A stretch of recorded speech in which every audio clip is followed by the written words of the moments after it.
there's rice, and there's tiki masala, which is Mom's favorite. Hopefully it tastes better. Well, and then salad that Renee made, and meat I made. Well, we'll do the cake later. But the ice that Wyland made. Yeah, Wyland did the ice. Share like a memory of homeschooling with Mom.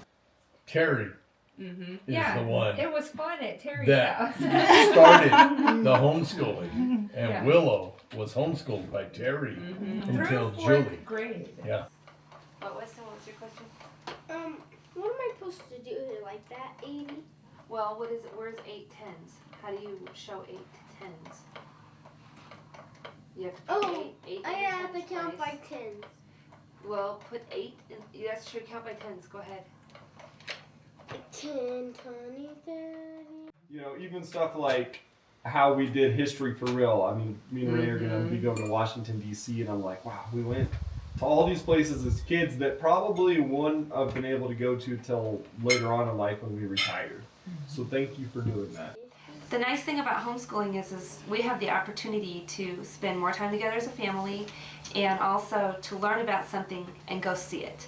We learned about dinosaurs. We went up to Lake Powell and did a plesiosaur dig. We actually were part of, there was a plesiosaur in the ground and we got to see it. We got to pick up shark's teeth. We learned about the ocean. We learned all about the ocean, studied it for a whole semester, and then we went to the ocean. We went to San Diego and did SeaWorld, and we went to Mexico. One of my fondest and most consistent memories, which I feel like is probably going to be a theme with all of us kids, is doing Bible study with you every morning in front of the fireplace. And that is probably one of my core memories of homeschooling, of like, if I remember anything, it's that we always sat in front of the fire and read our Bible and went through our little study books every morning. And you graduated from hot cocoa to coffee at some point, and it was a big deal. And you would give us a little tiny coffee. And then I remember learning that you used to water down our coffee with hot cocoa. And that's why it tasted so good. That's fantastic. But that is probably one of my core memories of homeschooling throughout my whole, even high school career. And that is something that I hope that I will do with my kids, and that is one of the best examples, and I think one of the main reasons why all your kids are walking up. I have my teaching degree. I graduated from NAU with my teaching degree, and I worked at Killip as an instructional aide for a semester, but I was pregnant with Willow at that point, so I decided to stay home with her from then on.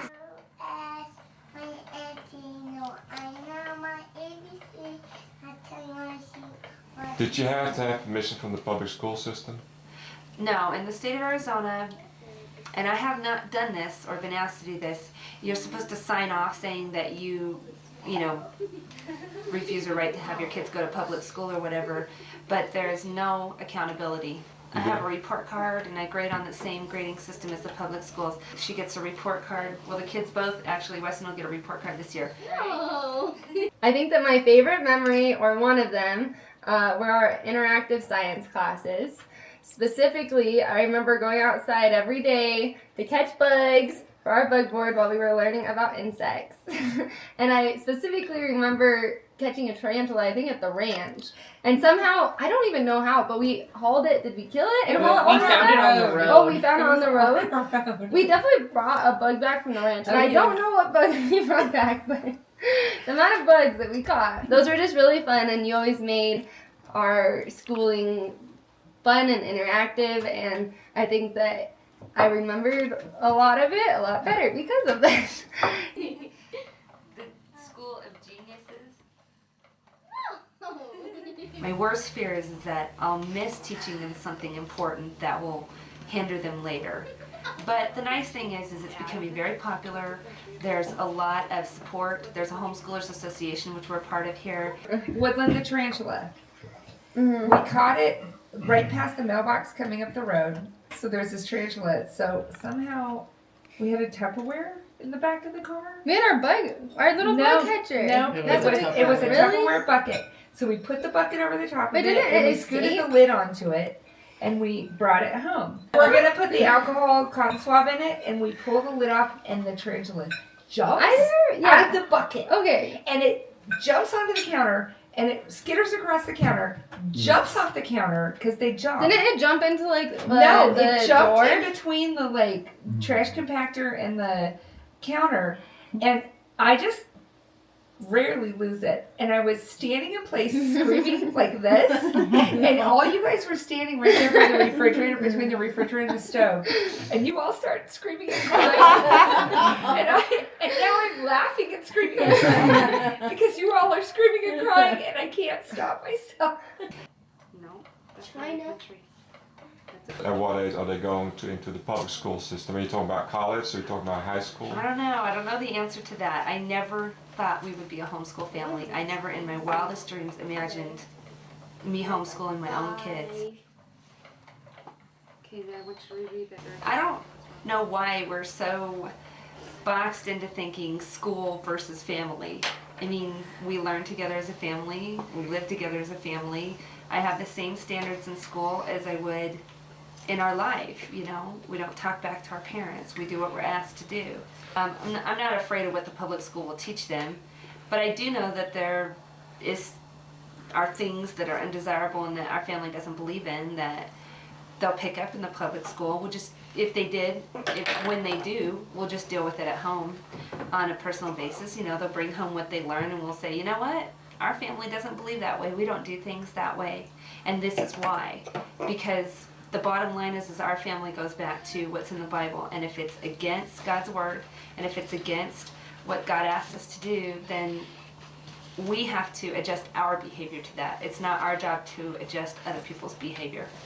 I think one of the most impactful things that came from homeschooling, besides all of your children being wicked smart and excelling in all of their college, all of us graduating with very high GPAs and moving on to businesses, running and managing and running HR.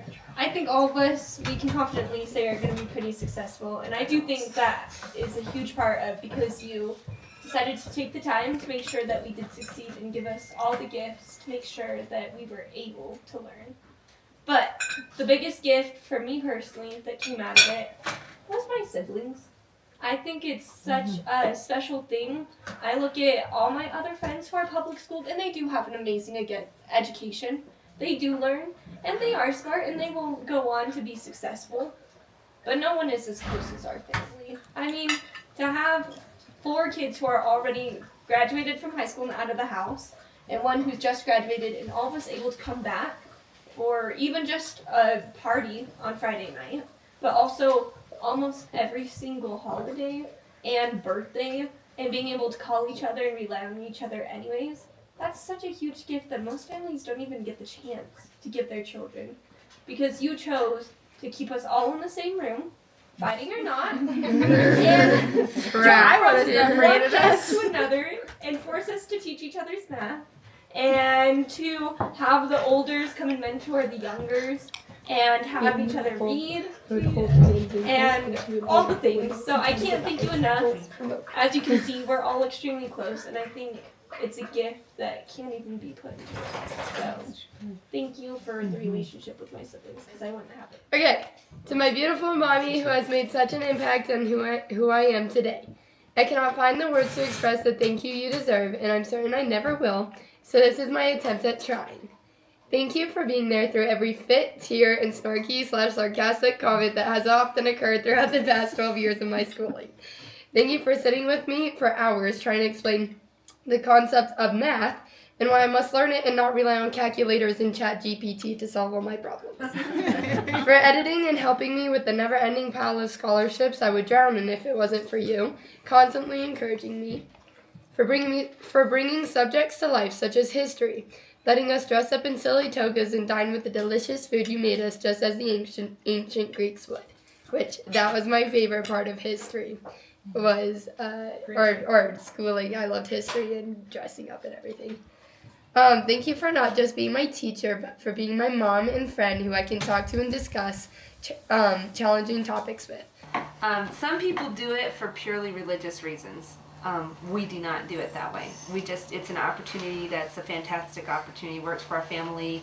We get to spend more time doing things we really like to do, learning out in the field. But a lot of people do it for purely religious reasons. I will say the homeschool curriculum is a lot more rigorous. Weston is reading at a 2nd grade level, He just finished kindergarten. When you homeschool, you have one-on-one attention with your kids, and you can really give them the attention that they need rather than trying to teach 32 kids, and if there's one kid that's not getting it, trying to carve out time for that one kid. Like, what did you learn the other day with all those peaches that Aunt Patty brought us? Yeah, like I got my school done early, so I got to go down and make peach cobbler with my mom. I learned something new about cooking. What did you learn about organic fruit? You have to cut all the bugs out of it. And he's like, Willow, go grab my lunchbox. So Willow goes and grabs the lunchbox, open the lunchbox, bloop, out jumps this toad. Wee, wee. So then Weston picks it up, Willow picks it up, it pees on them. They've got like ook all over them. And I'm like, great, okay, sorry, Kathy. Hang on, go wash your hands, kids. Whatever. And Kathy's like, cool. And I'm like, okay, hang on. We really quick got to jump on the computer and look up this. No, you had an encyclopedia. Yeah, you had okay. a book. Okay. With all the encyclopedia. reptiles. Oh, and it was probably videos. Game and Fish book, and I'm like, let's look Yeah. this up because we can make this an educational moment. And I'm trying to like mentor Kathy and show her how to be a teacher. So we look it up, and it's a Sonoran desert toad, highly toxic to mammals.